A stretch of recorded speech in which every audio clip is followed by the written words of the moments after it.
Hello, I'm Mr. Michael Petrella, and this is a brief parent's guide into Brightspace D2L. Let's get into it.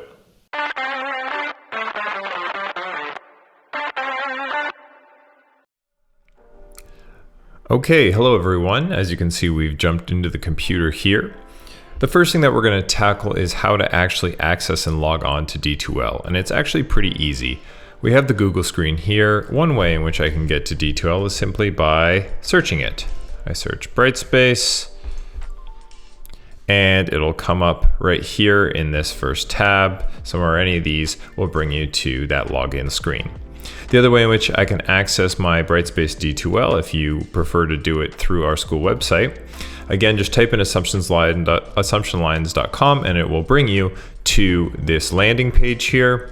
We're just going to click up in the right hand corner where it says staff links. These links aren't just for staff, and there is a Brightspace D2L drop down that we can select right here.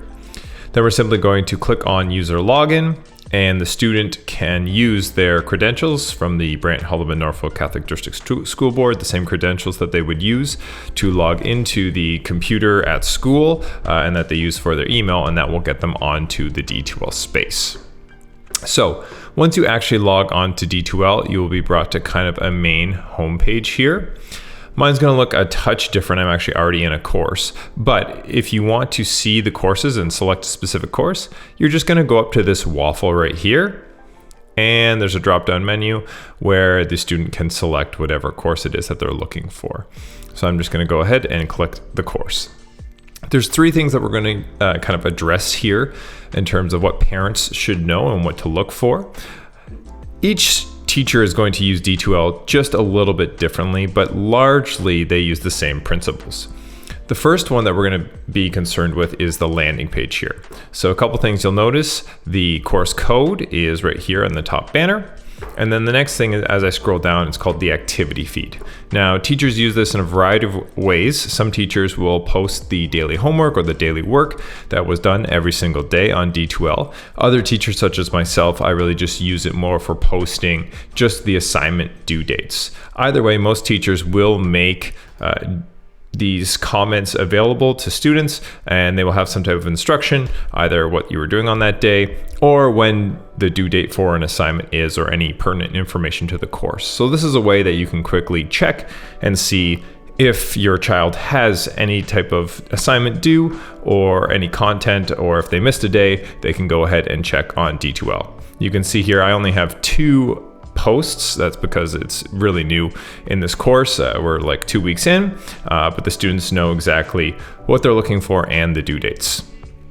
So that's kind of the landing page. The next section that you might be concerned about as a parent is the content tab. It's more, for the student, but if you ever want to check and see what is in the content tab, there's the content quick link right here. Or if I go to Brightspace tools, you'll see there's a couple of different tools. The content one and the assignments one is the other one that we're going to be concerned with.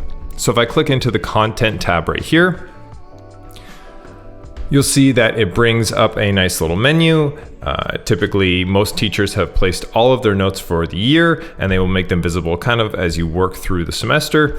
So that way students can look and see all of the notes for the course. So if you see, I'll just click into any one of these notes, and you can scroll in and you can see all of the different course notes available to you and available to the student, so that way they can check them off. Also to note, students can always download all of the notes and print them off. There's 2 ways to download them. I would recommend using this kind of cloud download here. This is going to download it in the format that the teacher uploaded in. So if the teacher uploaded a Word document, then when they choose this download, it's going to download in a Word document, and that way students can, make whatever changes they want or add to the notes. If you choose the download here, it's going to download as a PDF, which again is a very compatible format. But again, if the students want to make changes, typically speaking, I would say use that cloud download in order to download. But most teachers at this point are using D2L. They will have all their notes available to their students. So this is somewhere that you can always check to get all of the notes for the course. So the last section as a parent that you might be concerned with is the assignments tab. Most teachers nowadays are going to ask for the assignments to be submitted, their assignments rather, to be submitted through this assignment tab and through D2L. So if I click on it, it brings you to a assignments tab page where you can see all of the visible assignments. Now, as the semester goes on, obviously more assignments will become visible as they are due. Right now it's early in the course for me, so there's only 2 assignments that are due in the course. One thing that you can always check on as a parent is to see if your child has submitted the assignment. It will tell you exactly the day and timestamp everything when it's submitted. Also note that there is a due date, so it will tell you if your child submitted their assignment overdue and by how many days or how many hours. So it becomes very easy for students to submit material onto D2L. Once it has been graded and scored, the student will see that score right here in this column here. And a lot of times teachers add some additional notes, either audio notes or video notes, anything like that.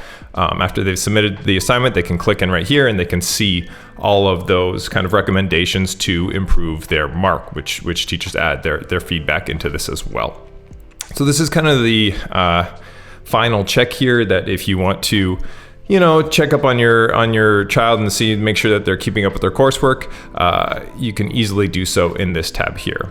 And that is pretty well the 3 sections that you are mainly going to be concerned about. There's much more functionality with D2L, but most teachers at the very least use these 3 kind of areas. And there are some things that you might want to be aware of as a parent to check on from time to time, and just make sure that your child is on track throughout the semester. Well, I hope you found that tutorial useful. Brightspace D2L is a fantastic resource that us teachers use to give you a little bit more transparency into the marking scheme and how your child is doing throughout the course of the semester. It's something that I would recommend you checking on every once in a while just to make sure that your child is on track. Have a great day. Thanks.